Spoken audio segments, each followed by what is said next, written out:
All right, next Wargamers, back for the first strike phase. We are going to run through some of it, probably not all of it, because that might be a little bit too long, too much. But anyway, so starting with 7A, nuclear weapons markers. The PRC does have nuclear release authority. However, there's not really any point in doing that right now, since, this is turn one and nothing's going badly enough for nukes anyway. So the next step 7B, both players allocate missile, naval SSMs, and cruise missile strikes.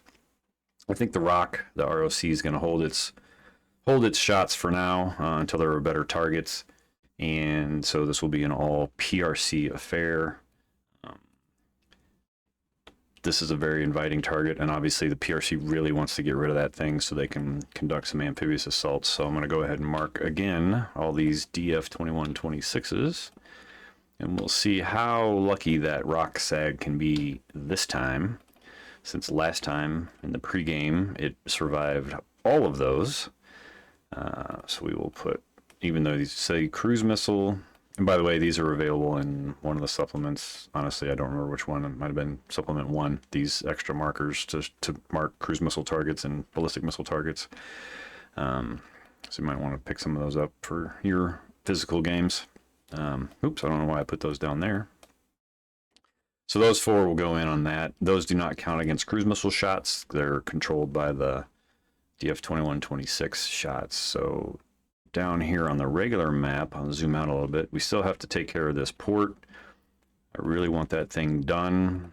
I can use 5 ballistic missiles per turn. So we're going to drop 2 ballistic missiles there. It might be a little bit of overkill, but I really, really want that thing gone. So we're going to go from 20 to 18 missiles. I know you can't see the game information display, but it's not really that exciting to see anyway. So I think the other thing I might want to do is build up some of these strikes so they don't go away on these air bases. So we'll drop a few more on these strike 1 markers here. I know I said before I really want 4, but I can always do that in the second strike phase as well. So that'll be the 5. Max. Ooh, wait, no. Better targets. I forgot I had detected these HQs. I think these are better target for that. That's got a -1, so I'm just going to allocate 1 here. Actually, I'll do that. All right, I'm going to change this up. We're going to go 2 ballistic missiles on each detected HQ and just 1 on the port. If that port survives, we might have to go hit it later. So, like I said, the rock's not going to allocate any missiles, so we're going to go straight to resolution. Oh, I forgot. I have cruise missiles too. Now that gets interesting. I think I will allocate 5 cruise missiles because I can. Actually, I'm just going to clone this one up here. So we'll use these to drop on these air bases. So we'll put 1 on each of these already hit ones. See if we can't knock that down. The detection track's already pretty low, but I think I'm going to go ahead and allocate 1 against that anyway. Just see if I can knock it down, and I guess we'll start working on... I don't want that airbase. We'll hit this. Now there's a real airbase. Oh, here we go. We haven't touched this one. We'll hit this airbase with a cruise missile. Okay. So that said, we're going to scroll on down to the strike table. Again, I'm just going to resolve the land-based strikes first, and then we'll go do the naval SSMs, and hopefully I don't forget this time. So we'll do the detection track first. That's on the advanced strike table, 2nd row from the bottom, air defense tracks with a cruise missile. I need a 3 or less. The only thing that's going to apply is the +1 for non-US cruise missile strike. So we're just going to roll, and that's a big miss. So we've got 1 ballistic missile in the flat on this port. 1, I'm not even going to bother looking. That will destroy the port. ASW level will drop because of that. And 2 points to the Chinese for the turn for destroying an installation. So moving around, we've got a targeted HQ in urban terrain. So we go to the third row from the bottom, or fourth row from the top, urban. It is a Scud / missile, and with a -1. So 6 or less is going to do it. I'm just going to roll twice. So a 5 is a strike 1. A 2 is also a strike 1. So it's already got a strike 1 on it. Those two are going to flip the HQ. It'll take away its remaining combat capability, but all the strike markers go away. It's kind of the side benefit of reducing it, to kind of simulating the HQ has gotten out of dodge, so strike markers kind of go away. Anyway, we've got a strike on an airbase here. Go ahead and file that one off. A 4 is probably a strike 1. Was that flat? Yep. So we'll replace that. So that doesn't do anything. Well, I take it back. That'll put a collateral damage, strike 1 collateral damage, because that's what it was on there, that we'll have to resolve later. But more importantly, it means it'll reduce it to a strike. It'll become a strike 1 at the end of the turn, which means it'll carry over its effect in the next air naval phase next turn. So we've got another cruise missile here. Ooh, a 1 is going to destroy it. So that will get a collateral damage 2, right? Because it only took 2 points to destroy. However, that means that's 2 more points for the PRC this turn for destroying an airbase. And we move the airbase destroyed marker, if I can find it, to 1. And keep rolling around. We'll do this. So this does not benefit from the -1, so we need a 5 or less to hit that HQ. 4 and a 3 is probably 2 strike 1s in urban. It is.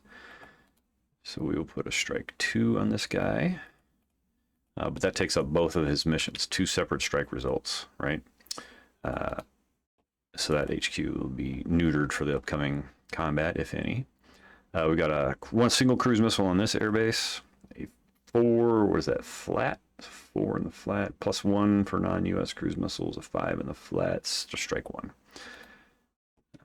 So I'm going to clone this one, bring it over here, boom. So that will also get a collateral damage, strike 1. And then we'll resolve this cruise missile. An 8 is just going to be a flat miss. Don't think I had anything further north. Nope. Okay, so now we're going to go up here. And again, naval SSMs versus naval targets. Naval air defense always fires. As we established last time, this is an other. So we're going to go ahead and just go show that again. So that means, oops. That means we are over here. We're in other naval unit ADF. So we're on the AAA1 here. And on the AAA1 column, he gets a -1, but because he's other, he doesn't get an additional -1. So we'll roll for this first missile. Ooh, 2 becomes a 1, still only a +1. So modifiers are going to be, and you always resolve ADF strike, ADF strike, ADF strike. That way you don't forget what the modifiers are. I mean, you could track it if you want, but then it becomes painful to remember. So it's +1 for a non-US naval SSM. It's a +1 just for being a naval SSM, so it's 2. It's a +1 from the air result, or ADF result, but -1 for point detection. So it's a net +2 on the naval 3 column versus a naval unit. So bottom row on the advanced strike. Go over to you find naval 3, and a 5 becomes a strike 1. Now, normally when a naval unit takes a strike hit, it can retreat. But you can't retreat until all the strikes are resolved against it. So that avoids the necessity of, oh, yeah, I'm in a skedaddle and your rest of your shots don't count. So for this one, we'll do a AAA shot. 4 becomes a 3, which I believe is a nothing. So we'll be, again, +1, +1, -1. So a net +1 on this shot.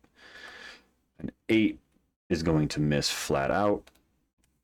AAA. A 0.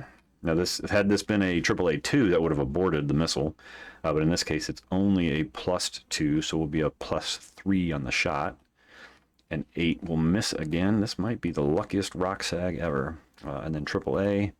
AAA is going to miss, so we're back to net +1 of 6. 7 is a miss, and that is the luckiest rock sag ever. He's going to stay there because he prevents amphibious invasions while he's sitting in the inshore box. So that is it for missiles. Next up, we will do non-allied airstrike allocations, and then allied airstrike allocations, although they don't have any because they have no planes left, so we can skip that entirely. So really, we'll just do the non-allied airstrike stuff and detections and potential interceptions and SAM shots and AAA shots, all that kind of good stuff next. So stay tuned.